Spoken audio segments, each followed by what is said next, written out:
If you're looking for a used surf boat, there are a few boats you definitely are going to want to check out, and even more important, some you're almost surely going to want to avoid. What's up, guys? This is Mitch from Boardco. Today, we are going to be talking about some of the best surf boats if you are in the used market, as well as a number of boats you're going to definitely want to avoid. I'm going to run down through my top 5 favorite picks for the best surf boats that are out there in the used marketplace, and then also break down the top 5 boats that you are going to want to stay far away from if you want to have a great experience out on the water. Now, as far as my credentials, my name is Mitch Mann. I am the CEO of Boardco. We are one of the largest towboat dealerships in the country, and I've had the opportunity to buy, sell, deal with, work with, do service work on, all kinds of things.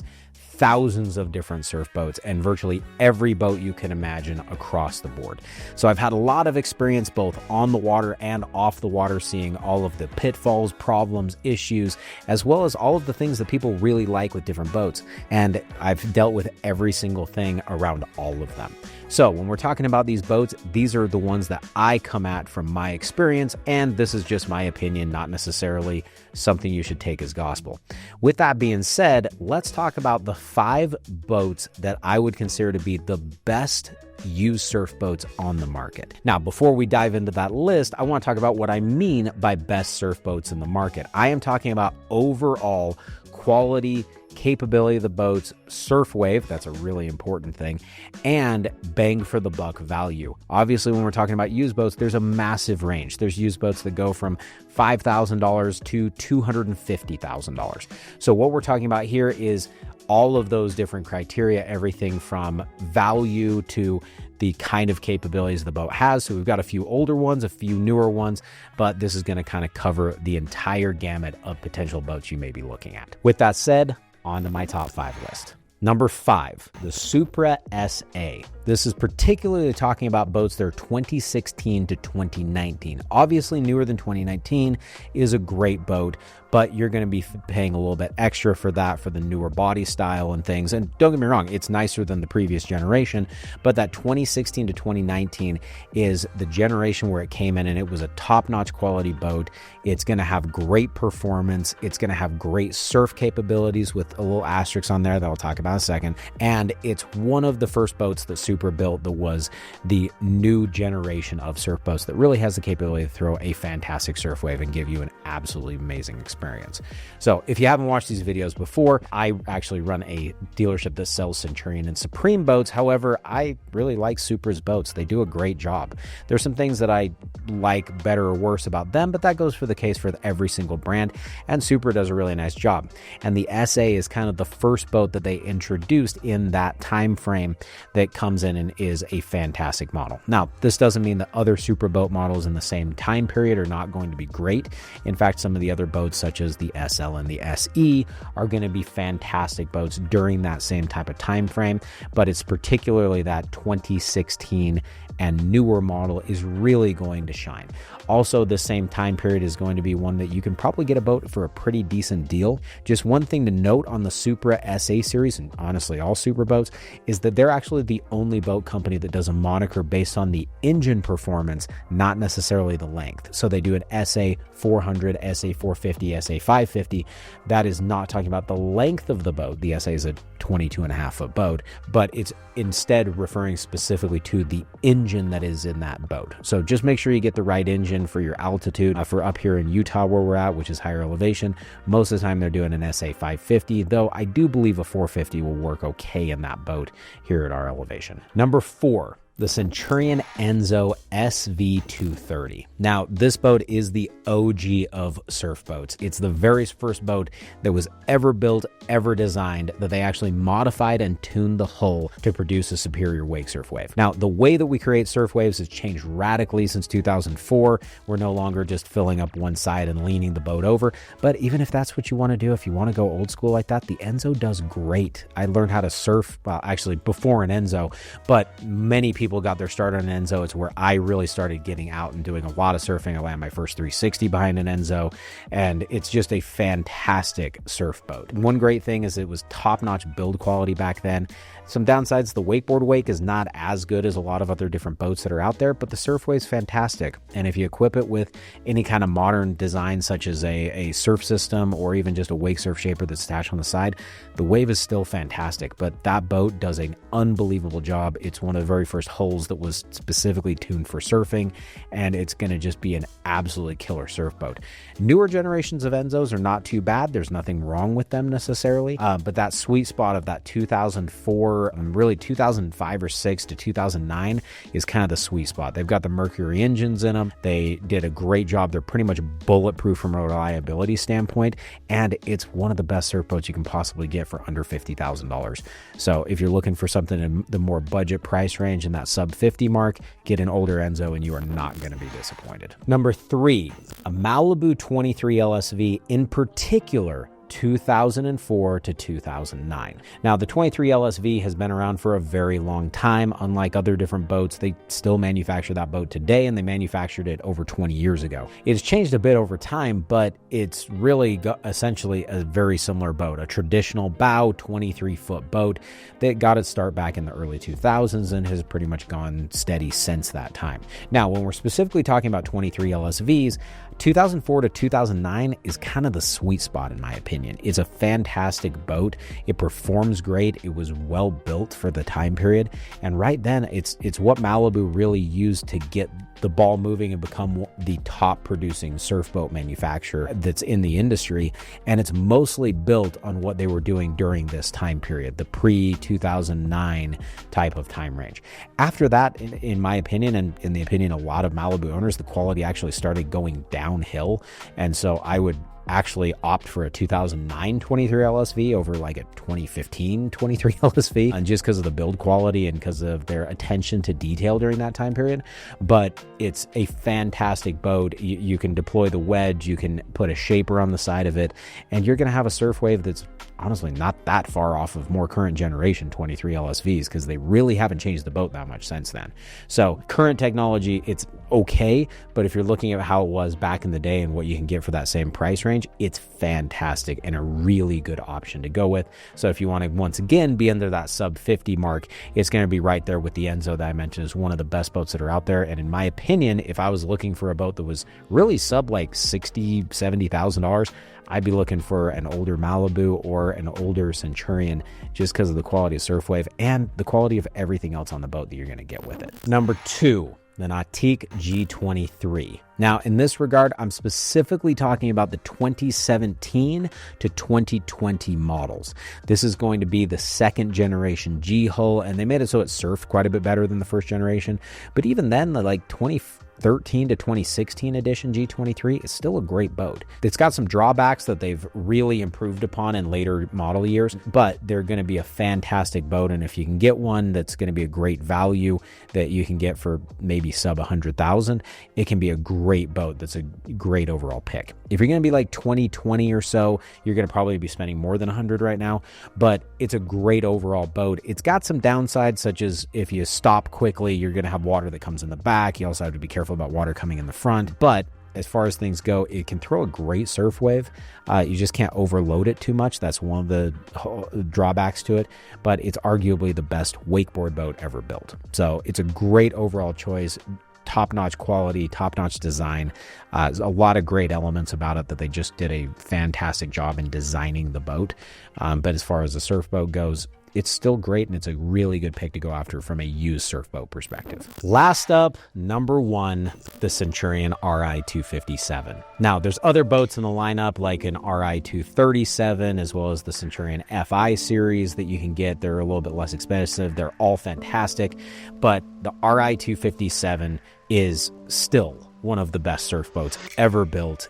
Even current model, you could get yourself a 2017 RI-257 and it will outsurf almost every other boat from every other brand to this day for a 2025 model year.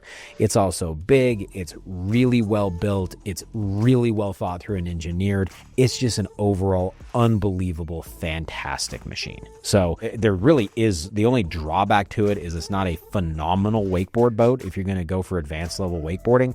But aside from that, the boat is absolutely amazing. There's virtually no downside to it.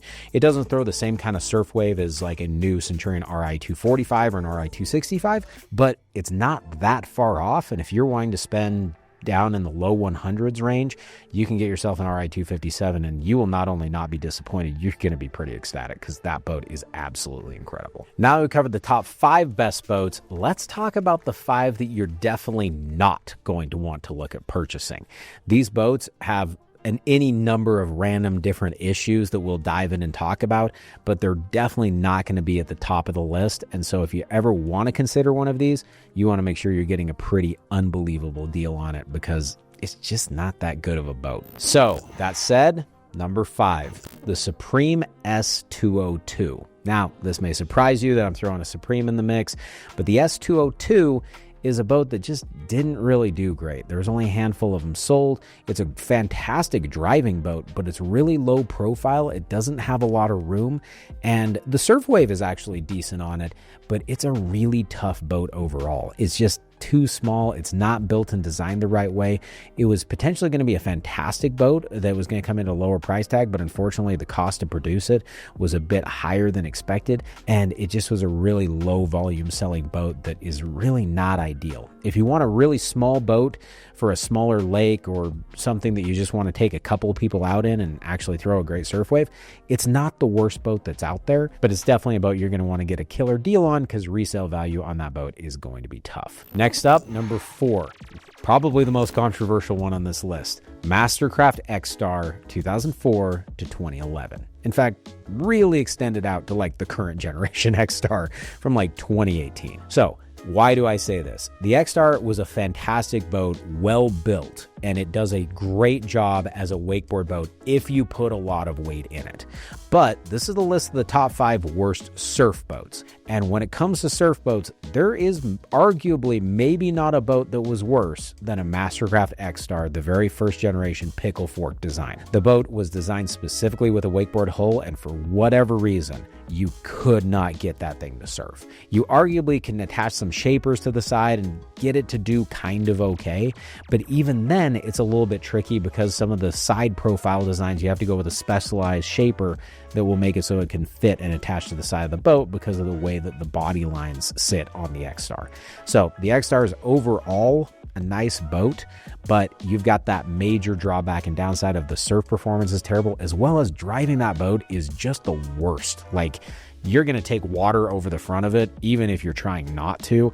It's almost impossible to keep the bow out of the water with that initial pickle fork design. So MasterCraft X-Star, unless you're talking about like current generation, it's really not a boat that would be anywhere near a list of boats I would recommend for anybody for just about any reason, unless you're like a pro level wakeboarder. Number 3, the MB24 Tomcat. This boat is really a boat that, in my opinion, never really should have been created.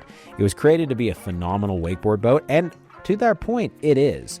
It was really mimicked and designed to go after a Nautique G23 and surpass it as the best wakeboard boat on the market. And you could even make some arguments that it approached that. However, the G23 also surfs decently well, where the Tomcat really doesn't. And this is unique because like the B52 design from MB actually does a pretty good job as far as a wake surf boat's concerned. It throws a great surf wave that is arguably one of the best ones out there. However, the 24 Tomcat is definitely not in that mix. It's a big, clunky, weird boat that doesn't really surf very well. So unless you're in that very odd niche of customer that is looking for a big wakeboard boat that fits a lot of people and you're not really wanting to surf, you're going to want to shy away from that one. Next up, number 2, the MasterCraft X55. Now, the X55 is a very nice boat in its own right. It's big, it's spacious, it's actually pretty well done. The downside is the surf performance on the boat is just atrocious. It really doesn't surf. It doesn't matter what you do to it. I've seen guys that have added a couple surf shapers on the side, added extra ballast, and it still is like mediocre of a surf wave at the very best when you really fine tune it.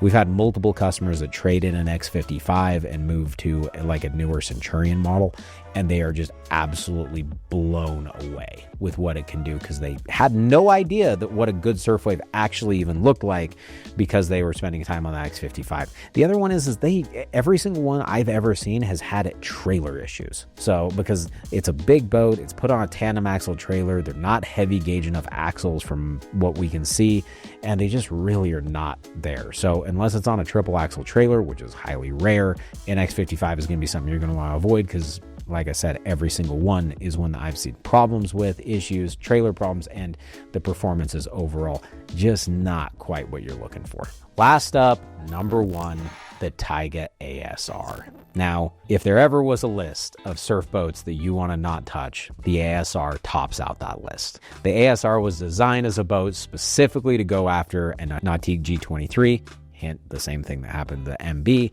However, the ASR was even worse. The design was not functional. It was really kind of clunky and oddly put together. It looked like a G23 that just didn't get finished all the way and was really poorly executed. But then at the end of the day, it didn't surf at all, like MasterCraft X at all. But the X gets a little bit of a pass because that was a 2004 design. The ASR kicked in like 2014. So they really should have had surf on the radar when they were building that and designing that boat. We've had a few of them come in on trade. They turn around and sell for half the price of what one of those boats would typically come in at for a big premium 23 footer just because of the design of the boat overall. So they only built it for a couple years and scrapped it because nobody wanted to touch them. But the ASR is something that just kind of falls flat on its face.